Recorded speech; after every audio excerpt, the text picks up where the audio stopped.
ایک انوکھی تجارت۔ اللہ پاک قرآن کریم میں فرماتا ہے یا ایھا الذین آمنوا هل ادلکم علی تجارت تنجیکم من عذاب علیم۔ ترجمہ کنز العرفان، اے ایمان والوں کیا میں ایسی تجارت پر تمہاری رہنمائی کروں جو تمہیں دردناک عذاب سے بچائے۔ رب فرما رہا ہے اے ایمان والوں کیا میں ایسی تجارت پر تمہاری رہنمائی کروں جو تمہیں دردناک عذاب سے بچائے۔ یہاں دیکھیے اللہ پاک نے تجارت کہا۔ تجارت کیا ہوتی ہے؟ خرید و فروخت کو تجارت کہتے ہیں، کچھ دینا اور اس کے بدلے میں کچھ لینا اسے تجارت کہتے ہیں۔ یہ بھی کتنی کرم نوازی ہے کہ اللہ پاک نے ہمارے ساتھ معاملے کو تجارت فرمایا۔ ہمارے پاس اپنا ہے ہی کیا؟ ہمیں پیدا کیا اللہ پاک نے، ہاتھ دیا اللہ پاک نے، مال دیا اللہ پاک نے، توفیق دی بخشی اللہ پاک نے، سب کچھ تو اللہ پاک کا ہے، اس کا دیا ہوا ہے، پھر تجارت کیسی؟ مگر کرم فرمایا، ارشاد ہوا اے ایمان والوں تمہیں ایسی تجارت بتائیں جو تمہیں دردناک عذاب سے بچائے۔ اب سنیں وہ انوکھی تجارت کون سی ہے، اس تجارت میں ہم نے کرنا کیا ہے۔ فرمایا تؤمنون باللہ ورسولہ وتجاہدون فی سبیل اللہ باموالکم وانفسکم۔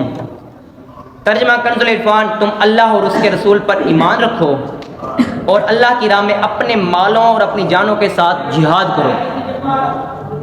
یعنی اس انوکھی تجارت میں ہم نے دو کام کرنے ہیں، اللہ اور رسول پر ایمان رکھنا ہے، یہ نعمت الحمدللہ ہمیں حاصل ہے۔ اللہ پاک کے فضل سے ہم اللہ پاک پر بھی ایمان رکھتے ہیں، اس کے پیارے محبوب صلی اللہ علیہ وآلہ وسلم پر بھی ایمان رکھتے ہیں۔ اللہ پاک ہمارا ایمان سلامت رکھے۔ دوسرا کام کیا کرنا ہے؟ دین کی مالی اور جانی خدمت کرنی ہے انشاءاللہ۔ جتنا ہو سکے خدمت کے لیے وقت بھی دینا ہے اور جتنا بن پڑے دین کی مالی خدمت بھی کرنی ہے۔ یہاں بھی ایک پیاری اور ایمان افروز بات ہے۔ ہم مارکیٹ میں جائیں، چیزوں کی قیمت مقرر ہوتی ہے، یہ چیز کتنے کی ہے؟ 1000 روپے کی ہے، یہ چیز کتنے کی ہے؟ 1500 روپے کی ہے۔ اب جس کے پاس تو 1000-1500 ہیں یہ تو چیز خرید سکتا ہے، اور جس کے پاس 1000-1500 نہیں ہے وہ اس چیز کی کیسی قیمت ادا کرے گا؟ اس چیز کی بس حسرت کے ساتھ دیکھتا سکتا ہے۔ اللہ پاک کے کرم نوازی دیکھیں، پہلے تو اسے تجارت فرمایا، پھر قیمت کی کوئی قید بھی نہیں لگائی۔